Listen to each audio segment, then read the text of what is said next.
સુરતમાં શ્રીજીની વિસર્જન યાત્રાને લઈ કૃત્રિમ તળાવો બનાવવામાં આવ્યા છે। સુરત મહાનગરપાલિકા દ્વારા 21 જેટલા કૃત્રિમ તળાવો તૈયાર કરાયા છે। સમગ્ર ગુજરાતમાં સૌથી વધુ ગણેશ પ્રતિમાનું સ્થાપન સુરતમાં થાય છે। તેની સાથે સાથે સુરતના જૂના કોટ વિસ્તારથી લઈને સમગ્ર શહેરમાં ગણેશોત્સવની ભવ્ય ઉજવણી કરવામાં આવતી હોય છે, જેના ભાગરૂપે કોર્પોરેશન દ્વારા કૃત્રિમ તળાવની પણ વ્યવસ્થા દર વર્ષે કરાઈ છે। તો શાંતિપૂર્ણ માહોલમાં શ્રીજીની વિસર્જન યાત્રા નીકળે તે માટે તમામ તૈયારીઓ કરાઈ રહી છે। ધર્મેશભાઈ લાપસીવાલા, હિન્દુ મહોત્સવ ચેરિટેબલ ટ્રસ્ટ પ્રમુખ। અત્યારે કઈ જગ્યાઓ પર આપ ઉપસ્થિત છો અને ગણેશ વિસર્જનની કઈ રીતે કામગીરીમાં હિન્દુ મહોત્સવ ચેરિટેબલ ટ્રસ્ટ જોડાશે? હાલ આપણે અહીંયા રામજીવાળા કૃત્રિમ તળાવ પાસે ઊભા રહેલા છે, તેની એક સ્થળ વિઝિટ કરીએ છીએ। મહાનગરપાલિકા દ્વારા 21 કૃત્રિમ તળાવનું નિર્માણ થયું છે।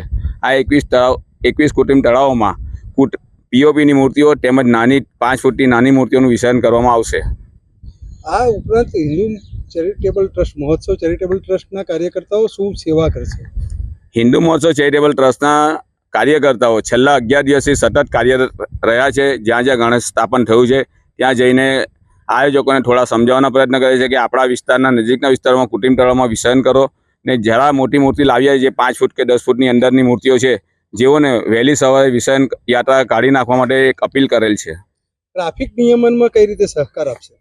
ટ્રાફિક નિયમનમાં મારા 1420 જેટલા કાર્યકર્તાઓની નોંધણી થઈ છે, જે લોકો સતત શહેરના વિવિધ વિસ્તારોમાં કાર્યરત રહેશે ને જ્યાં જ્યાં ટ્રક ટેમ્પોનો ટ્રાફિક હશે ત્યાં અડચણરૂપ ટ્રાફિક ક્લિયર કરવાના પ્રયત્ન કરશે। સુરતમાં કેટલા કૃત્રિમ તળાવો બન્યા છે અને કેટલી મૂર્તિઓ વિસર્જન થશે? સુરતમાં 21 કૃત્રિમ તળાવો મહાનગરપાલિકા દ્વારા બનાવવામાં આવ્યા છે અને અંદાજિત 80,000થી ઉપરની મૂર્તિઓ છે, નાની મોટી મૂર્તિઓ મળીને, ને જેમાં હજીરા પોર્ટ પર 7,000 થી 8,000 મોટી મૂર્તિઓ અને નાની મૂર્તિઓ મળીને 15,000 થી 20,000 મૂર્તિઓનું વિસર્જન થશે।